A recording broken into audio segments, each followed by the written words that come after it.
Shalom TV, senang sekali bisa bertemu kembali dengan saya, Pendeta Aldo Wolman. Dan hari ini kita akan membahas satu topik yang terdapat di dalam buku Kejadian, Kejadian pasal 1 ayatnya yang kedua, yang berbunyi sebagai berikut. Bumi belum berbentuk dan kosong, gelap gulita menutupi samudra raya, dan roh Allah melayang-layang di atas permukaan air. Maka apa yang harus kita lihat dari persoalan ini? Pada bagian yang pertama dikatakan bumi belum berbentuk. Maka pada waktu Allah menciptakan bumi ini, maka itu tidak langsung dengan bentuknya, tetapi itu diawali dari belum berbentuk. Maka apa yang harus kita lihat dari persoalan belum berbentuk ini? Mungkin sekilas kita membaca itu tidak ada hal yang menarik dari kata belum berbentuk.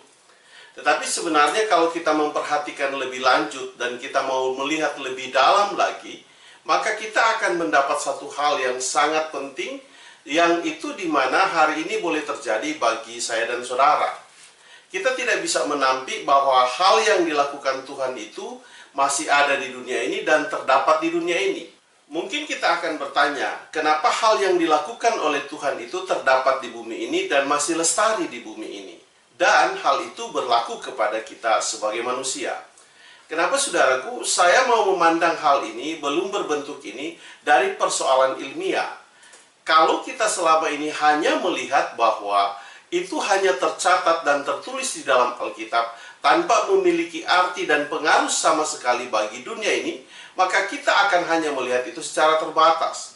Tetapi saya mau mengatakan bahwa ketika kita mempersoalkan itu, maka kita akan mencari tahu apakah itu ada di dunia ini atau tidak ada.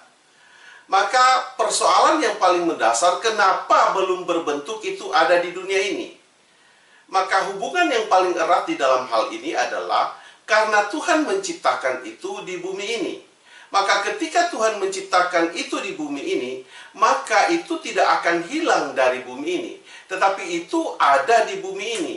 Dan bagaimana membuktikan bahwa itu ada di bumi ini? Ini yang menjadi soal. Maka kalau kita mempersoalkan lebih lanjut bahwa Allah melakukan belum berbentuk, maka mari kita lihat hal yang belum berbentuk di dalam dunia ini. Semua bentuk yang ada di dalam dunia ini diawali dari apa, saudaraku? Kalau kita melihat kursi, meja, rumah, perabotan, dan segala sesuatu yang kita gunakan, maka pertanyaan yang paling mendasar di sini adalah, apakah itu diciptakan langsung dengan bentuk atau mulai dari belum berbentuk? Maka mulai belum berbentuk itu adalah permulaan dalam melakukannya. Nah, ketika Allah menciptakan bumi ini, itulah sebabnya tidak langsung dengan bentuk, tetapi diawali dari belum berbentuk. Maka dari belum berbentuk ini akan mewujudkan satu bentuk yang sesuai dengan apa yang sudah menjadi bentuk itu sendiri. Oleh sebab itu, ketika saya dan saudara mau membuat sesuatu, katakan yang sederhana, mau membuat meja umpamanya, maka itu akan diawali dari belum berbentuk. Maka kata belum berbentuk itu tidak hanya terdapat kepada perbuatan Tuhan, tetapi kata belum berbentuk itu terdapat kepada saya dan saudara sebagai manusia. Maka pertanyaan lebih lanjut adalah, apakah itu hanya terjadi sebatas kepada saya dan saudara sebagai orang Kristen?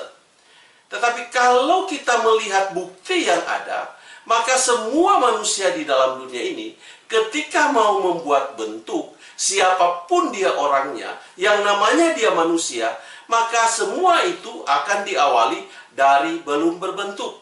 Maka pertanyaannya, siapa yang melakukan hal itu terlebih dahulu di dalam dunia ini?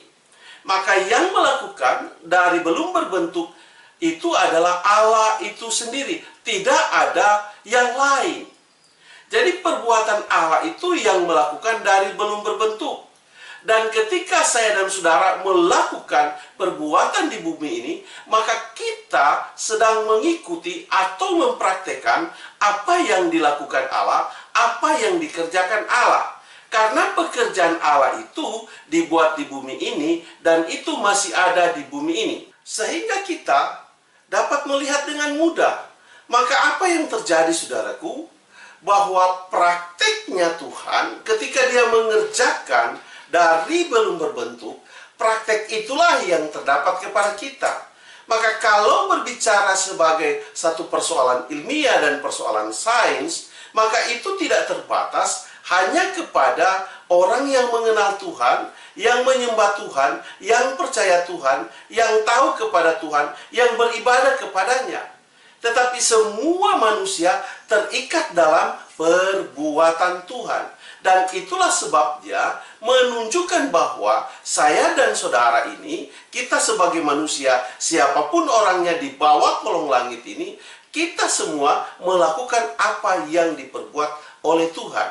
Maka pertanyaannya adalah, siapa yang menyatukan perbuatan itu? Yang menyatukan perbuatan itu adalah Allah itu sendiri. Dan kita sebagai manusia melakukan perbuatan Allah. Dan kemudian ketika kita melakukan perbuatan Allah, disitulah menyatakan bahwa untuk membuktikan tentang Tuhan ada dan Dia bekerja melakukan perbuatan di bumi ini dan membuktikan semua perbuatannya dalam hal ini penciptaan dan hal belum berbentuk, maka itu adalah semua manusia melakukan hal yang sama. Mari coba kita lihat, apakah hanya kita sebagai orang Indonesia yang membuat bentuk diawali dari belum berbentuk? Tentunya tidak. Hal itu tidak terbatas hanya kepada satu suku saja, atau kepada satu kaum saja, kepada satu bahasa saja, atau kepada orang-orang tertentu. Tetapi semua itu berlaku kepada semua manusia. Maka kita sebagai manusia atau semua manusia di dalam dunia ini bertanggung jawab untuk membuktikan perbuatan Tuhan. Dan untuk membuktikan perbuatan Tuhan bukan persoalan agama, bukan persoalan kita kenal atau tidak kenal Tuhan, tapi persoalan di sini adalah kita manusia yang diciptakan oleh Tuhan. Maka ketika kita berbicara bahwa kita manusia yang diciptakan oleh Tuhan, maka itu dibuktikan dengan apa yang dilakukan Tuhan yang terdapat atas hidup kita. Oleh sebab itu, maka saya mau mengatakan bahwa belum berbentuk ini bukan hanya sebuah kata yang tertulis di dalam Alkitab, yang kita baca, yang kita renungi, tetapi hal itu terdapat di dalam kehidupan kita, di dalam cara hidup kita, di dalam perilaku hidup kita. Pernahkah engkau membayangkan jika hal itu tidak dilakukan Tuhan atas dunia ini? Maka jika Allah tidak melakukan itu, maka kita tidak akan punya cara untuk melakukan itu.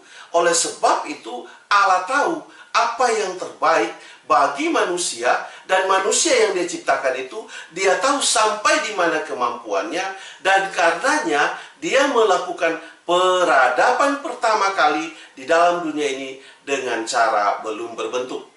Jadi belum berbentuk itu kita tidak hanya melihat suatu kata yang tertulis, tetapi kita melihat bahwa itu adalah suatu peradaban yang sudah dimulai oleh Tuhan. Dan apa yang dimulai oleh Tuhan itu terdapat dalam cara hidup kita. Jadi ketika berbicara tentang Tuhan, kita tidak hanya melihat kepada apa yang diciptakan Tuhan, tetapi kita mempersoalkan caranya Tuhan di dalam bekerja, dan cara itu terdapat kepada kita. Saya mau katakan bahwa tidak ada satu manusia pun yang bisa menentang akan hal ini. Tidak ada seorang pun, siapapun dia, apapun agamanya, dia tidak bisa menghindar dari apa yang sudah dilakukan Tuhan. Artinya bahwa setiap kita mau membuat suatu bentuk, pasti itu akan diawali dari belum berbentuk. Oleh sebab itu saya mau mengatakan bahwa betapa kuat pengaruh perbuatan Tuhan atas kehidupan saya dan saudara sebagai manusia di dalam dunia ini. Oleh karenanya, ketika engkau mengatakan bahwa bukan Tuhan yang menciptakan dunia ini, atau engkau tidak mengakui akan keberadaan Tuhan yang menciptakan di dunia ini, atau kau mau juga mengatakan bahwa Dia bukan sebagai pencipta, itu hanyalah suatu kesia-siaan. Karena kenapa? Apa yang kita lakukan itu tidak bisa menghilangkan bukti di dalam perbuatan kita. Karena Allah itu membuktikan apa yang dilakukannya itu terdapat atas kehidupan kita. maka sebanyak apapun perkataan kita dalam mengatakan bahwa engkau tidak mengakui Tuhan dan bukan Tuhan sebagai pencipta atas bumi ini, tidak bisa membatalkan akan perbuatan Tuhan yang terdapat dalam hidupmu. Maka dengan demikian, maka semua manusia di dalam dunia ini, siapapun dia, asalkan dia sebagai manusia, maka dialah yang membuktikan Allah ada di dunia ini. Oleh sebab itu, adalah satu kesia-siaan, sekali lagi saya mau ulangi, bahwa adalah satu kesia-siaan ketika engkau tidak mengakui Tuhan, karena perbuatanmu itu yang lebih ditekankan Tuhan dalam hal ini untuk mengakui akan keberadaannya. Maka tidak ada tempat di bawah kolong langit ini, kemanapun engkau pergi, dimanapun engkau berada, engkau mengatakan bahwa engkau tidak mengakui adanya Tuhan. Karena Tuhan melakukan hal itu bukan dalam satu pengakuan lewat mulut perkataan kita, tetapi dia melakukan itu lewat perbuatan kita. Jadi mulut kita boleh mengatakan bahwa bukan Tuhan yang menciptakan dan bukan Tuhan sebagai pencipta bumi ini, tetapi ketika perbuatanmu, maka engkau tidak bisa mengelak akan hal itu. Oleh sebab itu, ketika kita berbicara tentang Tuhan, maka engkau adalah bukti dari keberadaan Tuhan atas dunia ini. Saya cukupkan video saya sampai di sini. Sampai kita ketemu pada video yang berikut. Tuhan memberkatimu. Saya bawa dalam nama Yesus. Haleluya. Amin.